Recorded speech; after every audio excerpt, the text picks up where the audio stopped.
सत्यनाम गुरु घासी बाबा के चरण में माथ नवावा हो।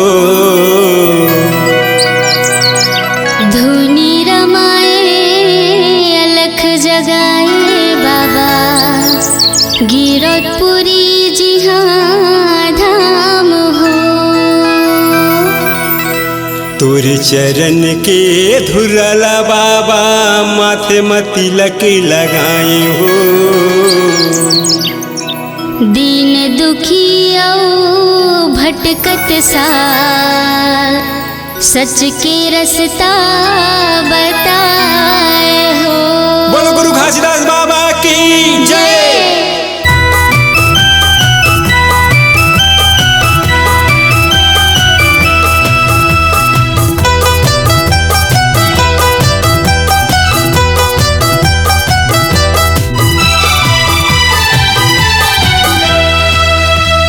गिरतपुरी धाम चला जाबो, बाबा के दर्शन पाबो।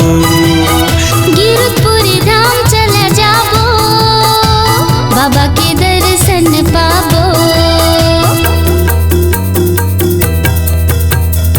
छाता पहाड़ी माँ वो जंगल झाड़ी माँ, छाता पहाड़ी माँ ओ जंगल झाड़ी माँ।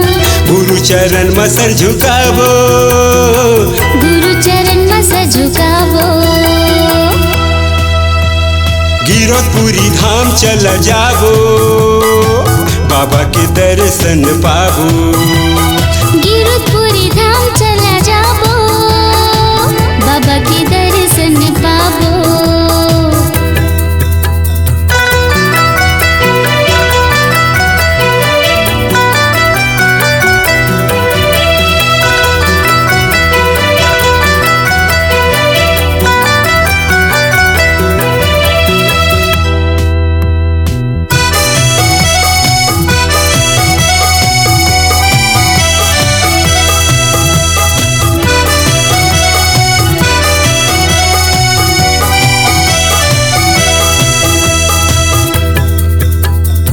सत्य के ज्योति जगा दे बाबा, ज्ञान की गंगा बहा दे।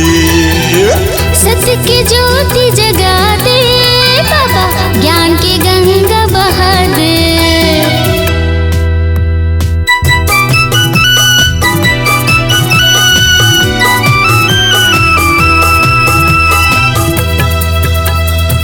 तोरे दरस के हम प्यासी, गुरु दास मोला बना ली। तोरे दरस के हम प्यासी, गुरु दासी मोला बना ले। अमरौती लाला के महंगू दुलारा के, अमरौती लाला के मंगू दुलारा के। चरण में शीश झुकाबो, चरण में शीश झुकाबो। गिरतपुरी धाम चला जाबो, बाबा के दर्शन पाबो। गिरतपुरी धाम चला जाबो, बाबा के दर्शन पाबो।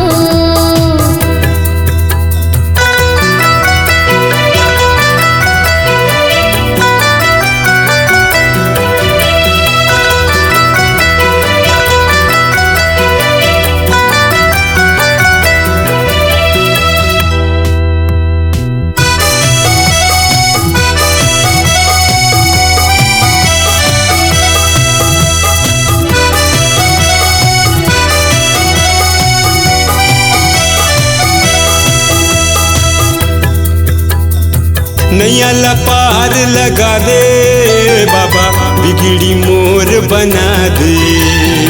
नैया लपार लगा दे बाबा, बिगड़ी मोर बना दे।